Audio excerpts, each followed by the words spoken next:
So they recently posted Inside Star Citizen strategic reserves. I don't know if this is related to some additional thing coming to the next patch, or if it is going to be related to the event that's coming out, the Supply or Die event is coming out. So we're gonna watch this video, see what's going on. This is just a recent patch to do with what's going on the PTU. Some known issues, a lot of critical issues. I guess they're not gonna push it out with these critical issues. At least I would hope they're not going to push it out with these critical issues. But yeah, we will see. Right, let's jump into the video and react and see what the first impressions are. Why is this? Right, I think we're just gonna watch it like this. No, it's turns beta. Cocky. Right, let's watch this new video. Inside Star Citizen Strategic Reserves. It was released literally freaking 4 hours ago, as you can see. But yeah, let's react to this. It's 11 minutes. I'm just gonna move my Star Citizen, make sure I don't die. Get kicked from the game. Are you happy with yourself? Over the moon. Ecstatic with myself. Their armor was the same with a color difference. There was a mission where we told you to go kill splicer supplies that was the exact same when we told you to go kill frontier fighter supplies. The data pads I placed around Stanton as well, telling you, giving you hints that maybe something was going on. I think this is a great kind of PSA to read your contracts from now on. Maybe I hid them a little too well. Sorry. Okay, so there's been something in the contracts. Have we been missing? By now, you will have realized that the frontier fighters weren't exactly who they said they were. Or, in other cases, they were exactly who they said they were. Frontier fighters were specifically designed to show players that we can mess with their morals via this narrative storytelling. Frontier fighters were the ones who staged the attack on Stanton, posing as slicers to cause an uproar about Pyro, to stage a war on Pyro to get rid of the criminal gangs that are there. It was a band of mercenaries led by a woman called Amelia who wanted to start an attack in Stanton to drum up hate for Pyro so that she could get the backing of regular people to go and attack Pyro. But that also included civilians, and that also included gangs who had no interest in threatening Stanton at all. So this was a false flag operation? Yes, this was a false flag operation. And you fell for it. You fell for it. They fell for it. They fell for it. But you named a maniac after yourself. I didn't do that. Haddock did that. Yeah, so what the arbor, giving the arbor. So our next chapter in March is called Supply or Die. This is split into 3 parts of the event. This is where the CFP and the Headhunters are coming off half the heels of the invasion of the Frontier Fighters, and they're trying to resupply and rebuild to continue the efforts of attacking the Frontier Fighters. This event is essentially a one-shot. You have to play it in March, and when the next patch drops after that, you won't be able to play it again or earn the rewards. With this narrative arc that we're doing for the rest of this year, we're really trying to build these moments in our history where you as the player will come in and experience it, and then if you was here for it, great. But if you wasn't, you've missed out. For this event, there are 6 new locations that we built, 1 on each of the major planets in Pyro. These locations are discoverable by quantum marker, and at these locations you will find these outlaw depots. The difference between an outpost and a depot is that an outpost is generally a lot larger in size. There's various things to do at an outpost. It's like a little community that is in one way or another self-sufficient. A depot is really just an offshoot storage location So in that sense, it doesn't have all the amenities for a local population or for the player as well. It's more of like an offshoot location in that sense. The depots see the return of the scavengers, the circus essentially. It was introduced with the ghost arenas. So this is not a faction we've seen much about, but it's a faction that we can identify by green tags and spray paints on the buildings. So as you go around the environment, you'll see that they've tagged it, and they'll be saying you can get big money here and go here and go here. This is where you buy it. Look out here, take cover here. The location is one that they've taken over and they've added their unique twist to. The outdoor depots, I think, are really cool from a player perspective through the way that it's a location that is really built for the interaction. It provides a lot of cover. It's located in a more convenient, accessible way. It has very clear, distinct sections, so that helps hopefully as well for the players to kind of call out where the different people are coming from or where they are located. So it's a high-risk, high-reward location that is really built for PvP.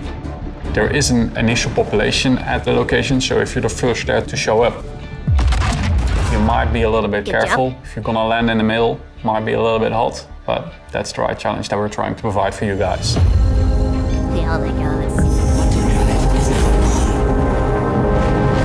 One of the first missions requires you to get a commodity called Death Tree, and there's a mission for CFP and Headhunters. This commodity requires you to go to these depots where you have to invest your own money to get this Death Tree and return it to either faction that you decided to go with. Detatrine is a rare plant that they can refine, so the CFP can use it for medical purposes and the Headhunters can use it for more fun purposes. Elliot came over to the economy area and said, hey, I've got some new missions we're building, and they're a little bit different from some we've done before. So we worked together to come up with a fairly new reward structure specifically for these new missions. The idea as well is that if you've completed this mission series and you've got your reward, you can just keep going. You can sell these commodities in the sandbox world and get quite a big profit margin. But again, your risk is you have to put up your own money, put in your own time, and risk your own life. For the mining mission, again, both factions will require you to get 2 commodities. So they require you to get ice, which can be found on the extremities of the Pyro solar system, so as far out from the sun as you can where it gets colder. Or tin, which is found closer to the sun, that can be stolen, bought, or mined and refined yourself. However you wish to get these, they don't care, they just want the commodity. I've got tin. And then you'll have a destination where you're asked to drop them off. Yes. And last is the salvage mission. Oh, yes. The salvage mission is asking for RMC, so that's hull scraping, or construction materials, so that's the actual structural salvage part where you have to fracture the ship. And again, both factions are asking for it and they both have their own drop-off points. How you get the salvage is, again, up to you. You can kill ships and harvest their corpse. You could accept the salvage missions and use those ships, or you could just fly about and attempt to find the salvage panels. The event is both PvP and PvE. It takes place in Pyro, so you've always got to have your wits about you. The Detatrine one that takes place at the outposts will have more of a PvP element because it's going to have more reward for people who are PvPing. The mining and salvage one are introduced for more industrial players, more PvE. There's not much you really need to do here PvP wise, but again, you're in Pyro, keep your wits about you because you never know who's going to turn up.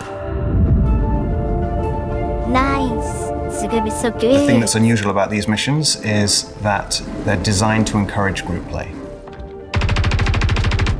There's nothing stopping you doing it solo. You can absolutely do it solo, although obviously in Pyro you have to take appropriate precautions if you're playing solo. But each of these missions, if you can get together a group of friends to help out, you will probably find that it will be more successful. Did you unfix that terrible fix that you did last patch? The initial design of EVR has been fairly successful. Split mission but rewards? it definitely has areas it needs to be improved with, and one of those areas is enabling group play instead of suppressing group play. And the design intention is to move away from reward splitting. So with that in mind, we're taking steps towards that, and these missions and the way that the rewards are structured for these missions is a good indication of that design intention. So with all this, the mission reward system is changing, right? The rewards that you will get will scale with the size of the group that we expect for each mission. So the small missions are designed for solo players, the medium missions are designed for around 4 to 5 to 6 players, and the large missions are designed for 10 and above players. And in subsequent patches, the rewards will scale dynamically to the group that you have. And depending on the mission type that you're doing, whether it's the salvage or the mining or the datatrine, your rewards will scale accordingly.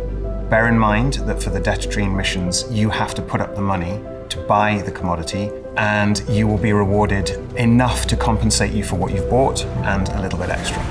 The other thing to bear in mind is that all of these missions have a secondary reward mechanic, which is that you are working to get tickets so that you can get the unique rewards, which you can only get during this mission, during this month, and then they will never be offered again. It's like the redemption at Chuck E. Cheese. No, fuck Chuck E. Cheese. I don't understand the reference, but okay. I'm an American lost in Britain. Why does this matter? With our plans for this whole year of more of a content-driven releases and more of a narrative storyline, as Dave previously talked about with the A and B stories. The idea is that these missions will tie into that. The side that you choose to work with will have a lasting impact. The choices you make will define the universe that you live in. And the really cool thing about Supply or Die is because of the 3 different mission types we offer you, you can get all of the rewards. Wait, where's we? Look at this. You choose to work with will have a lasting impact. The choices you make will define the universe that you live in. And the really cool thing about Supply or Die is because of the 3 different... That is so fucking good. Look at the paint. Black paint was looking like graffiti spray paint all over. That is sick. Ah, so nice. So we're going for the salvage ship, the mining ship, and that's just so cool. Jeez, man. So good. I had a minute to then start this right. Right. Mission types we offer you, you can get all of the rewards without ever firing a shot. And that's really exciting. I don't know, what did the message say? From the wreckage, a chance to rebuild. Without ever firing a shot. And that's really exciting. And as one chapter of the continuing fight for Pyro closes, another begins with Alpha 402 Supply or Die. But if you didn't get a chance to finish the February missions, we've extended them through to the end of March, so there's still time to choose your allegiances and secure the future that Pyro deserves. For Inside Star Citizen, I'm Jared Huckabee. Thanks for letting us share the people and process of game development with you, and we'll see you all here next week on Star Citizen Live. Lava is amazing. It's gonna be a good event. It's gonna be awesome. Lots of grindy grind to do. Getting everybody through the mission. Maybe get into chat and grab some more people to come with us. Nice. It's very good. I like it. I like it. I like it. That fucking paint though. Oh my god, that's so good. I wonder if the Is because of the 3 different... I wonder if this paint is going to have a prerequisite that you add to complete the Idris versions as well.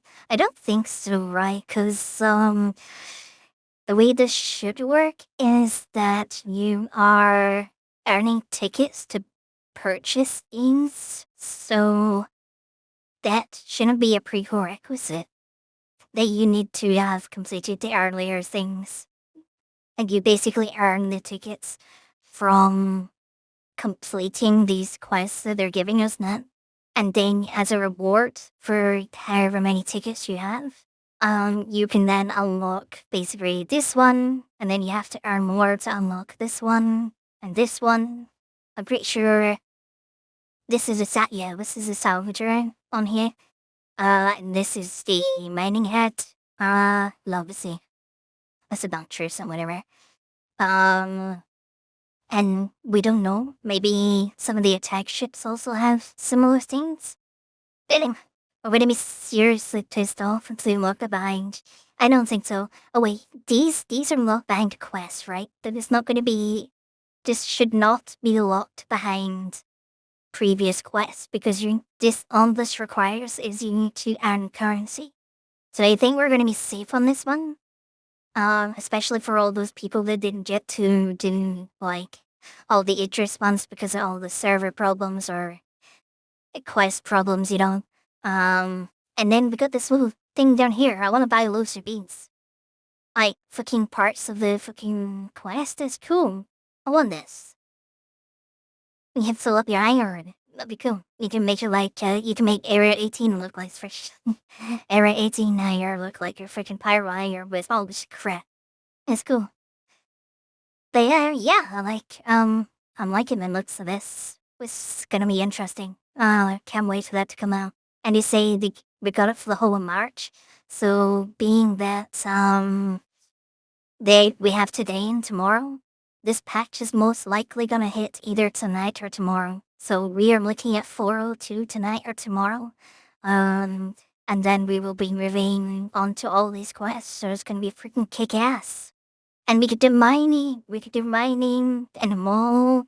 I wonder if they got role paint. That would be so freaking cool. I can't wait. It's gonna be awesome. Yes. Yes. Right. Back to the game, right?